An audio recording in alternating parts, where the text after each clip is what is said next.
ಈ ದಿನ ಪ್ರಜಾದಿನ ಇಂಥ ಒಂದು ಕಾರ್ಯಕ್ರಮಕ್ಕೆ ಇಷ್ಟು ಸಂಖ್ಯೆಯಲ್ಲಿ ನಾನು ಭಾಗವಹಿಸಿರೋದಕ್ಕೆ ನಾನು ಮೊದಲನೇದಾಗಿ ನಾನು ಇಲ್ಲಿಂದ ಒಂದು ದೊಡ್ಡ ಚಪ್ಪಾಳೆ ಆಡೋದಕ್ಕೆ ನಾನು ಬಯಸ್ತೇನೆ. ನಾವು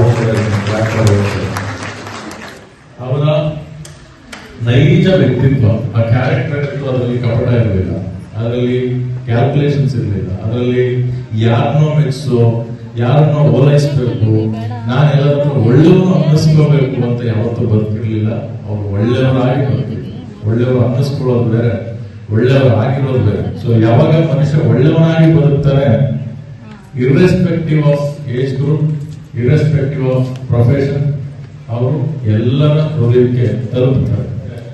ಈ ಚಿಕ್ಕನಾಯಕನಹಳ್ಳಿ ಮತ್ತು ತಿಪ್ಟೂರು, ತುರುವೇಕೆರೆ ಈ ಭಾಗದಲ್ಲಿ ಹೇಗೆ ಜನಮಾನಸದಲ್ಲಿ ಬೆರೆತೋದ್ರು, ಅವರು ಬಹುಶಃ ದೇವರ ಇಚ್ಛೆ ಅಷ್ಟೇ ಇತ್ತೇನೋ, ಅವರು ಇಡೀ ಲೈಫ್ ಲಾಂಗ್ PDO ಸಿದ್ದರಾಮಣ್ಣ ಒಂದು ಸ್ಥಾಯಿ ಭಾವ ಹಿಂಗೆ ಯಾವತ್ತೂ ಶಾಶ್ವತವಾಗಿರ್ಬೇಕು ಅನ್ನೋದೇ ದೇವರ ಇಚ್ಛೆ ಇತ್ತೇನೋ, ಅದಕ್ಕೆ ಪ್ರಮೋಷನ್ ಆಗ್ಲಿಲ್ವೇನೋ. ಸೊ PDO ಸಿದ್ದರಾಮಣ್ಣ ಎಲ್ಲಿ ಹೇಳಿ ಪ್ರಮೋಷನ್ ಆಗಿ ಯಾವ್ದಾದ್ರು ಬೇರೆ ತಾಲೂಕಿಗೆ ಹೋಗಿದ್ರೆ ಈ ತಾನು ಹುಟ್ಟಿದ ನೆಲದ ನೆನಕನ್ನ ಎಲ್ಲಿ ಸ್ವಲ್ಪ ದೂರ ಮಾಡ್ಕೊಳ್ತಾನೋ ಅಂತ ದೇವರು ಅಲ್ಲೇ ಇಲ್ಲೇ ಇರಬೇಕು ಅಂತಾನೆ ಪ್ರಮೋಷನ್ ಕೊಡ್ಲಿಲ್ವೇನೋ. ಅವರು ಜಿಲ್ಲಾಧ್ಯಕ್ಷರಾಗಿ ಚುನಾವಣೆ ಸ್ಪರ್ಧಿಸಿ ಗೆದ್ರು. ಬಟ್ ಅವತ್ತು ರಾತ್ರಿ ನನಗೆ ಫೋನ್ ಮಾಡೋರು, ಸರ್ ನಾನು ಜಿಲ್ಲಾಧ್ಯಕ್ಷರಾಗಿ ಗೆದ್ದಿದ್ದೀನಿ, ಬಟ್ ನನಗೆ ಗೊತ್ತಿಲ್ಲ ಎಲ್ಲರ ಕಷ್ಟಕ್ಕೆ ನಾನು ಸ್ಪಂದಿಸಕ್ ಆಗುತ್ತೋ ಇಲ್ವೋ ಅಂತ. ಆ ಆತಂಕ ಯಾರಿಗಿರುತ್ತೆ ಅಂದ್ರೆ ನಿಜವಾಗ್ಲೂ ಕಾಳಜಿ ಜನಿಯನ್ ಇದ್ದಾಗ ಆತಂಕ ಇರುತ್ತೆ. ನಾನು ಜಿಲ್ಲಾಧ್ಯಕ್ಷನಾಗಿ ಗೆದ್ದೆ ಅನ್ನೋ ಹಮ್ಮು ಬಿಮ್ಮು ಇರಲಿಲ್ಲ, ನನಗೆ ಅಷ್ಟು ಜನ ಸಪೋರ್ಟ್ ಮಾಡಿದ್ರು ಅನ್ನೋ ತಲೆ ತಿರುಗುತ್ತ ನಾವು ತಲೆಗೆ ಹೋಗಿರ್ಲಿಲ್ಲ. ಆದ್ರೆ ಆತಂಕ ಇತ್ತು, ಈ ಜವಾಬ್ದಾರಿ ಕೊಟ್ಟಿದ್ದಾರೆ, ನಾನು ಅದನ್ನು ನಿಭಾಯಿಸ್ತೀನೋ ಇಲ್ವೋ ಅಂತ. ಅವ್ರ ವ್ಯಕ್ತಿತ್ವ ಎಂತದ್ದು ಅಂದ್ರೆ ಎಲ್ಲೇ ಅನ್ಯಾಯ ಕಾಣಿಸಿದ್ರು ಪ್ರತಿಭಟಿಸೋದು, ಎಲ್ಲೇ ಅನ್ಯಾಯ. ನನಗೆ ಈಗಲೂ ಕೂಡ ಅಲ್ಲಿ ಕೊನೆಯಲ್ಲಿ ಚೇರ್ ಖಾಲಿ ಇದೆ, ಅಲ್ಲಿ ನೋಡಿದ್ರೆ ನನ್ನ ಈ ಕ್ಷಣದ ಭಾವನೆ ಕೂಡ ಅಲ್ಲಿ ಕೂತಿದ್ದಾರೆ. ಸಿದ್ದರಾಮಯ್ಯ ಕೂತ್ಕೊಂಡು ಈ ಪ್ರೋಗ್ರಾಮ್ ಎಲ್ಲ ನೋಡಿ ಹೋಗಿ ದೇವರ ಹತ್ರ ಅರ್ಜಿ ಹಾಕ್ತಾರೆ.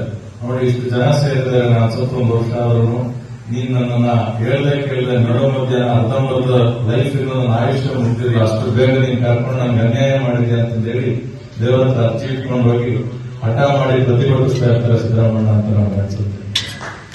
ಸೊ ಯಾಕಂದ್ರೆ ಅನ್ಯಾಯ ಅನ್ನೋದನ್ನ ಯಾರು ಮಾಡೋರು ಅವ್ರ ಹಂಗೆ ಪ್ರಶ್ನೆ ಮಾಡೋರು.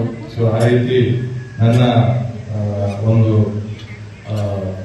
ಸಿದ್ದರಾಮಣ್ಣ ಈಗಲೂ ಕೂಡ ನಾನಾಗಲೇ ಹೇಳಿದಂಗೆ ದೇವರನ್ನು ಕೂಡ ಪ್ರಶ್ನೆ ಮಾಡ್ತಿರ್ತಾರೆ. ನಮ್ಮ PDO Siddaramanna, it's an emotion. ಆ PDO ಸಿದ್ದರಾಮಣ್ಣ ಒಂದು ಭಾವನೆ ಚಿರಸ್ಥಾಯಿಯಾಗಿ ನಮ್ಮ ಕೊನೆ ಉಸಿರಿರುವವರೆಗೂ ಇರುತ್ತೆ.